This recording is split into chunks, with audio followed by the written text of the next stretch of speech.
สบายดีสบายดีท่านผู้ชมเนาะภาพบรรยากาศนี้ก็เป็น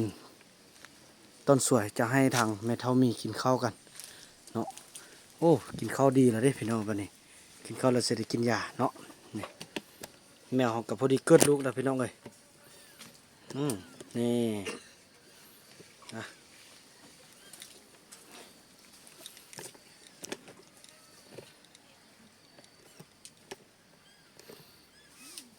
กินข้าวแล้วกินยาเด้อลูกเอายาให้กินเด้อ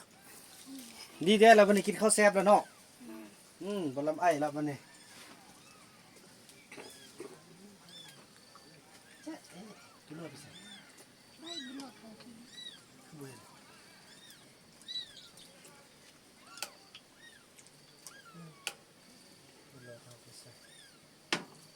กินข้าวแล้วกินยาโอ้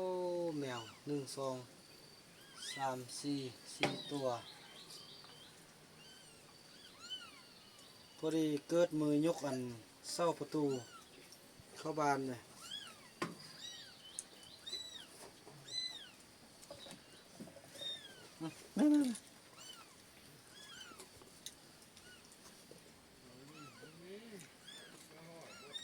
กินข้าวแซ่บแล้ววันนี้เริ่มตุยแล้วบอกให้ซุปยาพี่น้องห้ามบอกให้ซุปยาท่านหมอเพิ่นกาโทรมากระซับว่าเด็ดขาดบอกให้ซุปยาเพื่อกันไอก็เริ่มลดลงไล่แล้วกินข้าวกับแซ่บละวันนี้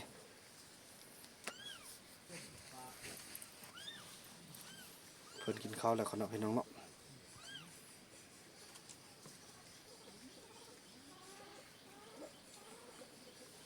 พี่งั้นเอาน้ำเพิ่นกับ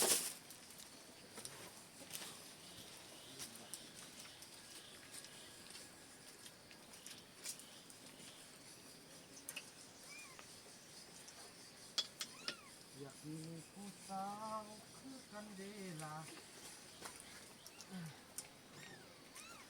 โอ้อันผู้เย็นอันนี้นะผู้เย็นเดี๋ยวนี้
แม่คนก็มี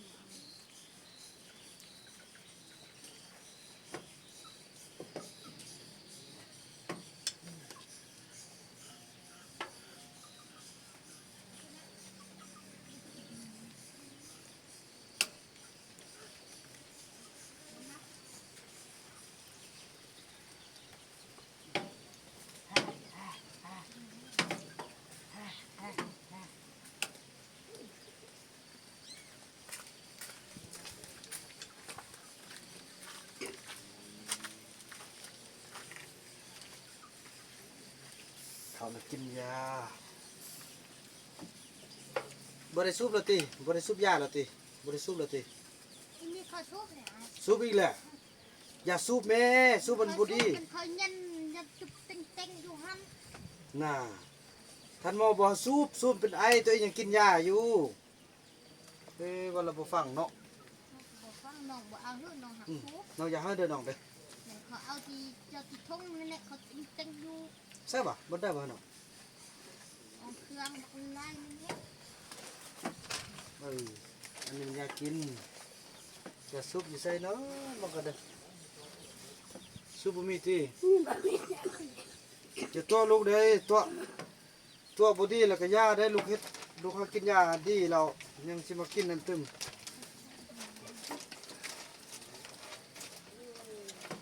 โอ้ไอ้บุญเลิศไอ้บุญเลิศกินข้าวละ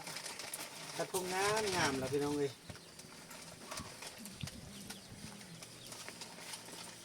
ยากเนี่ย กินข้าว ได้กินข้าวไหมลูกกินข้าวเหรอละดงอย่าสุปิปินอันใส่ละดงสะกองเด้อ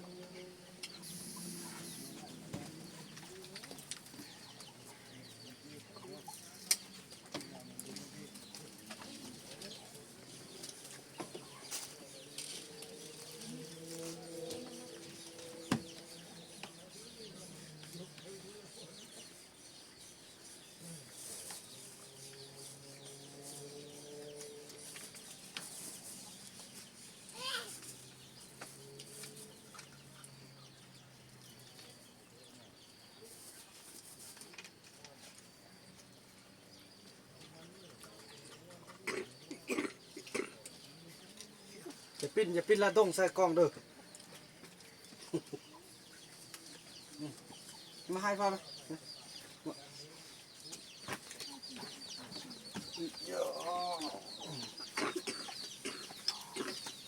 กินละดงใส่กองนะ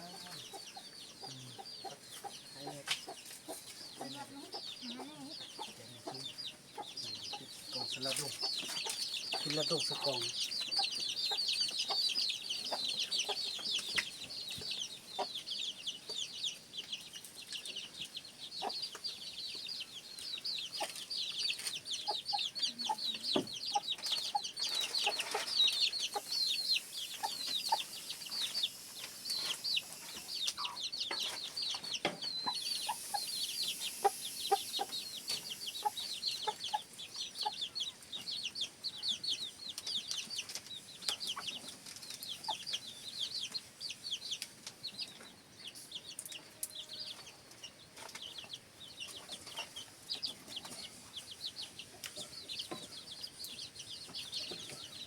เอา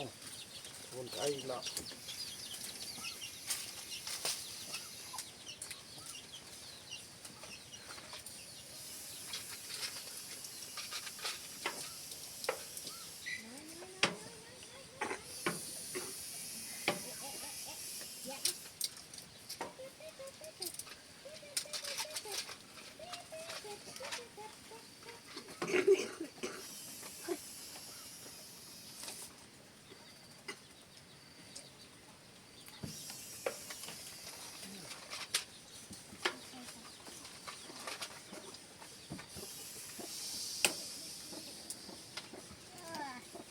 ผู้บ่มีพาไปยุดที่ด้วย น้องคือจะน้อยละไปนั่นเด้อไปมุ่งเฮือนเด้อคนละลังมุกลูกจากใดลังได้แล้วลูกไปมุ่งเด้อเดี๋ยวมือเขาเล่นบุญขอคนละไปนั่งเพิ่นจะเอาขนม ลูกเช้ามุกว่าเล็กน้อยมุกมันเป็น ตอนนอกก็เฮียนมุ่งกับเพิ่นเด้อ มันกันนั่นก็ได้ เฮียนมุ่งนำกันยืนนำกันเนาะดีแท้ก็อยากให้อยู่บ้านแล้วมันเขาแสดงเขาสิเอาเงินเอาหยังให้ของของมันหั่นนะ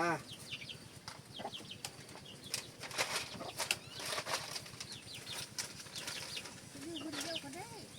อยู่คนละลังก็ได้เฮือนบ่ก็ได้เพราะปุกเลยเด้อลูกมีแต่ปกซื่อๆบ่ต้องเข้ามาป้านเด้อเขาเอ้ยนกสิพาไปเด้อเอ้ยลี่เด้เอาเมทัลมีเด้อมีเด็กทุกเปลือก บ่ไอ้ปุกหั่นล่ะเด้ปุกหั่นเราพากันไปมุ่งเอา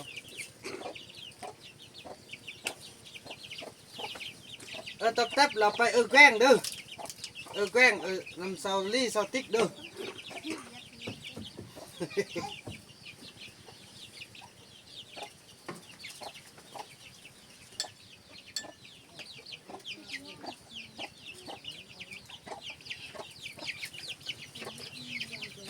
ข เขาเลยก็เราเอากินข้าวก่อนกันก็ถือว่าสมควรแล้วพี่น้องเพราะว่ากินข้าวกินน้ำได้แล้วเนาะแม่เพิ่นก็เกิดลูกอยู่พุ่นพี่น้องเลย4 ตัวเอาข้าวให้แมวกินเด้อบัดนั้นเด้อลูกมีไล่เวียกเด้บ่ทันจังซี่แหละดีใจเห็นกินข้าวแซ่บแล้วก็ได้เบิ่งสิเบิ่งอย่าสูบกว่านี้คนเด้อเสื้อเป็นนัวนี่นะคือมันเอาไว้ในนี้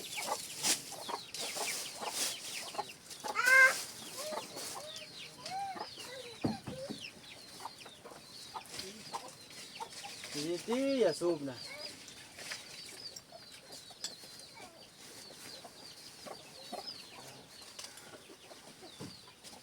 อย่าสูบเธอเด้อไม่ได้ญาติเด้อ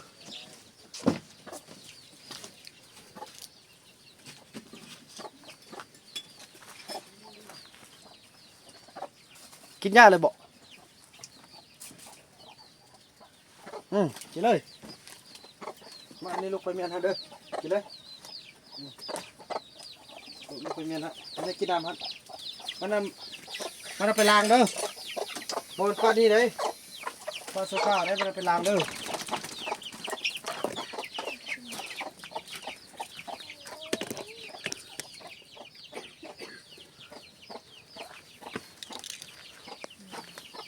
กินน้ำ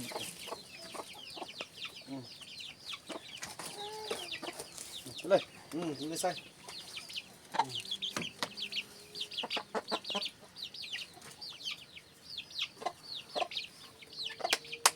เก่งเชี่ยบุญหลอลาดงกลิกลาดงสปรักเฮ้กินตัวนี้ได้กินไล่เป็นกับคัดทองก้อน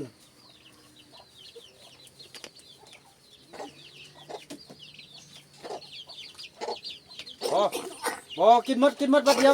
วบ่ได้แล้วนี่นะโอ้ไม่เท่านี้เราเป็นอันนี้ไม่เห็นบ่กินมันหมด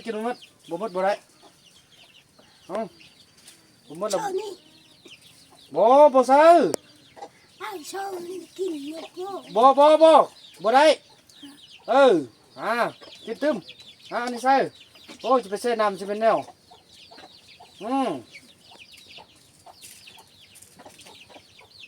อับ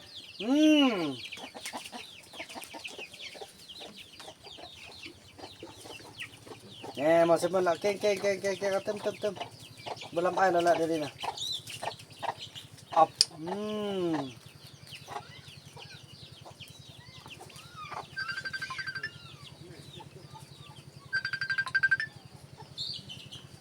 ฮัลโหลเอาโอ้เด้อโอ้เด้อครับเดี๋ยวเด้อ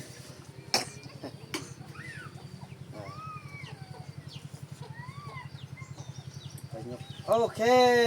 มานี่ตัดไปเด้อ